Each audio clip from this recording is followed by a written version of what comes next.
Would you go to 20 catering appointments just to find one? Too many choices can make planning harder, not easier. That's where experience saves you time. How do I go to 20 catering appointments?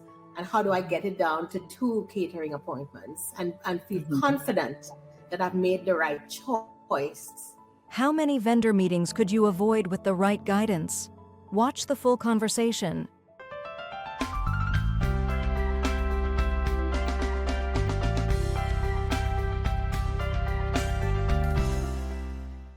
From the perspective of there are so many vendors in every area, how do I narrow down? How do I figure out how do I go to 20 catering appointments? And how do I get it down to 2 catering appointments and feel confident that I've made the right choice that won't kind of bite me? We get so many brides that have, and grooms and couples that have selected a venue that can't hold their guest count because they started off with what they thought was going to be 100, and before you know it, it's 150, but the venue can only hold 120, and drama. Yep.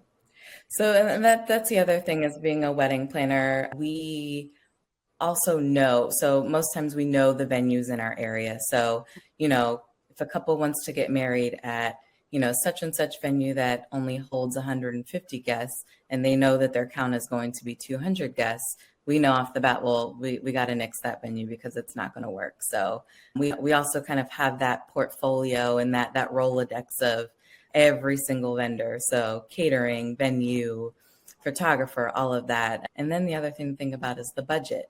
Every vendor, there's kind of a category for each vendor. So, everyone comes in at a different price point. And as wedding professionals, we've worked with these vendors before. So we know based on your budget that we've, solidified in the beginning of the process that we know which vendor is going to work within your budget. So. Fantastic.